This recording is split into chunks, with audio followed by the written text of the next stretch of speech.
When I was a little girl, I was raised by my grandma, and she taught me how to do beadwork.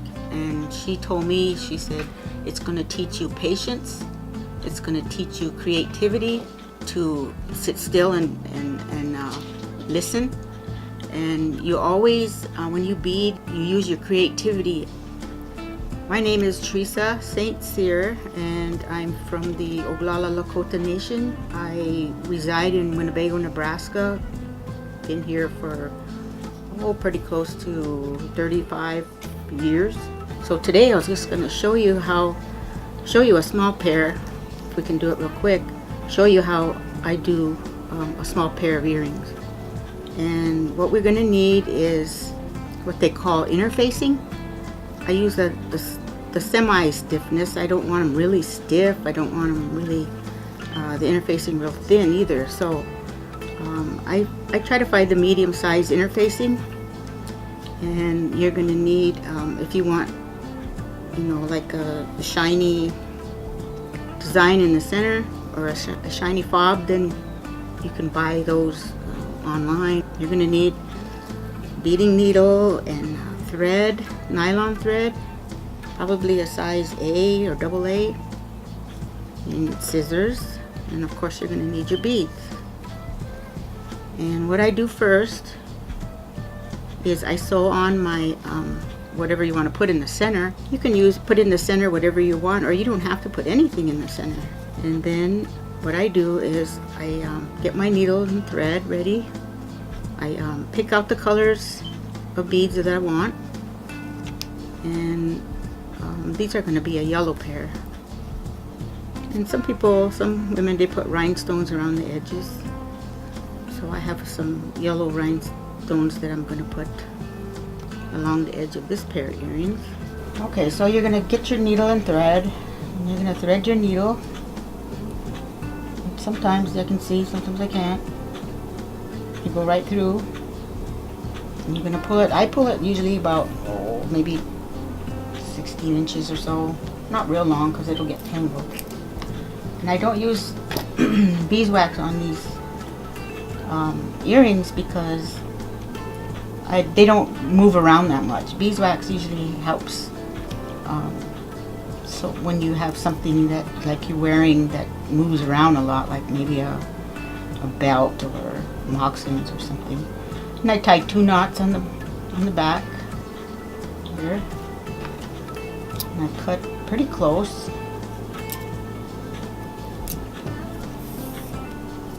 So you got your needle and you got your knot. Okay, the next thing is you come up from the back of the interfacing and go around your centerpiece, and then you just continue on until you run out of thread or you finish your earring.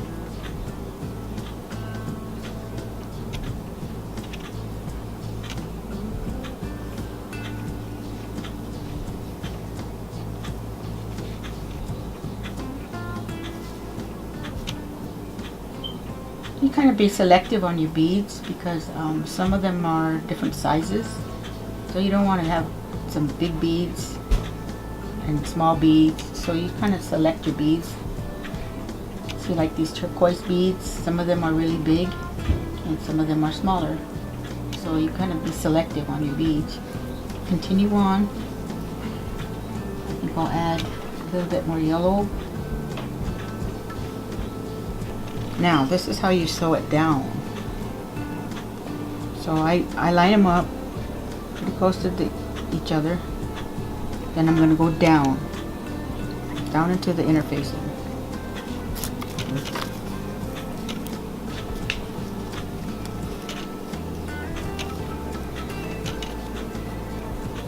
Keep it sturdy with this thumb. Keep it tight. You always want to keep your beadwork tight. You don't want the beads to even move, so you keep your string really tight. Okay, then you're going to come up in the center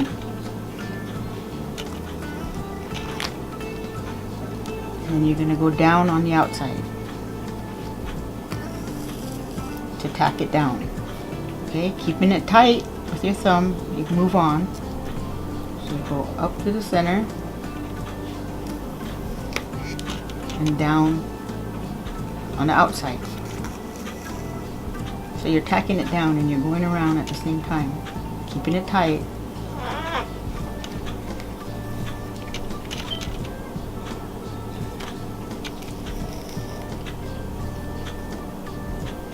Okay.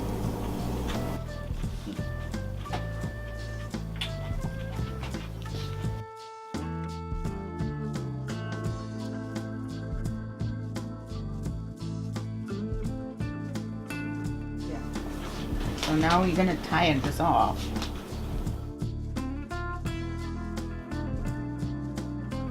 I think I'll just stop there, and we're going to make a small pair of earrings. So I'm going to tie my knot in the back.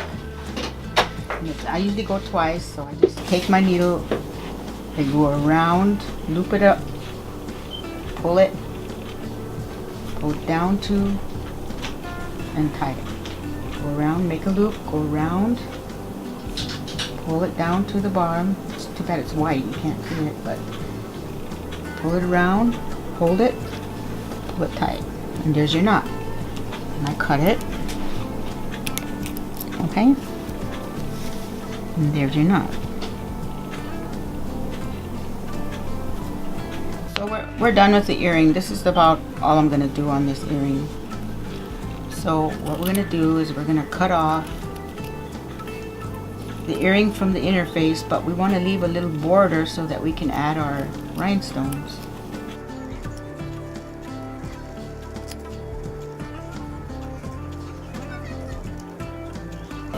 Now this is my method. A lot of people have different methods. This is the way I do it. Seems to be the fastest and it works the best. So after you do that, you have your earring. You're going to add a earring back, which is a clip. And what I do is I'm going to put another piece of interfacing. You can use whatever you want for the back of the earring. Some people use leather, some people use other material. Well, I'm just going to go ahead and use this interfacing. So I go ahead and match that up.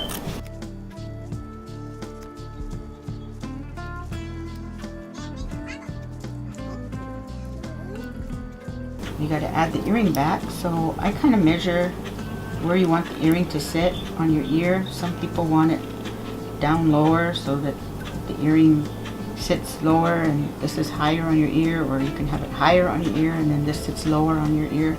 But I usually just put it in the middle. So I kind of just eyeball it, and I think I'll have it probably about right there. So I'll just push it through. But on the other side, you're going to have to make a little slit so that this thing fits in there. So I measure that.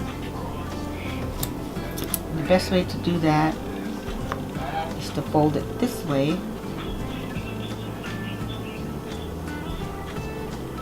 And you kind of measure in your hole. It's about right there. And then you slit it this way.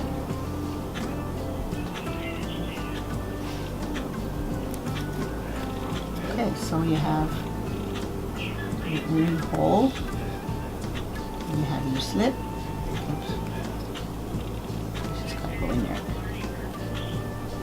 Earring slit and hole. Just like that. And you flip it over, and you're ready to go.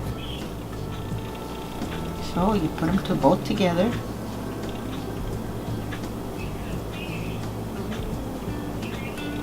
And you're going to have to hold this at the same time that you add your rhinestones. And I don't know how many it's going to take. I mean, it takes a little more, it takes a little less, so I just leave it on the string until I know for sure. So this is the bottom of my earring. This is the top. So I'm going to make it kind of Make sure that this is aligned with the top. Okay. Now I don't want to start this right at the top because that's the part they're going to see the most, so I kind of start maybe over here. So what you're going to do is you're going to come up from the back.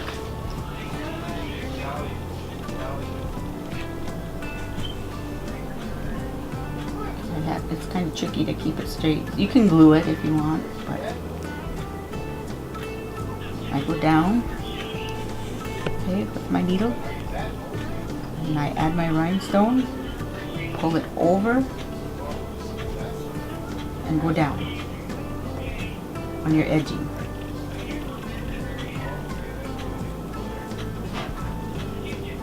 Okay, and then do it, and then just flip it over. And then you go back down.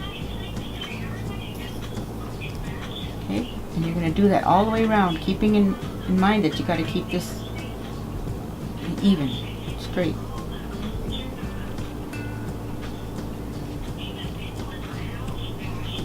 Okay, so now if you were to go the other way and come up and go back that way, you're going to pull it out. This way, it stays in. It stays in next to the beads. The rhinestones.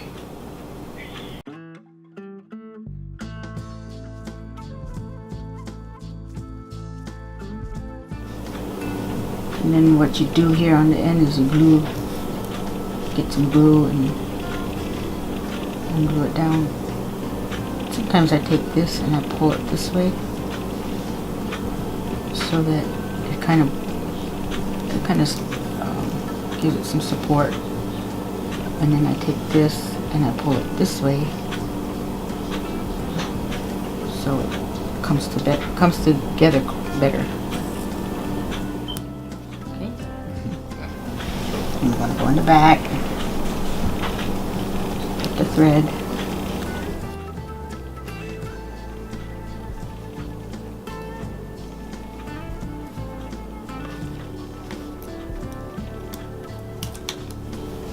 There's your ring. I could even put it on. But if you were to go into, say, a business, and there is some ladies out there that do this for as a business, oh, it would probably, like a pair of these would probably sell for maybe $45. And as you can see, this size took me 40 minutes. So you're basically doubling or tripling your money, but it's important to us as Native people to continue on with our traditions, our culture, our art forms, to teach the younger ones how to do this type of thing like I was taught, because it's a thing that has to continue on or it will eventually die out.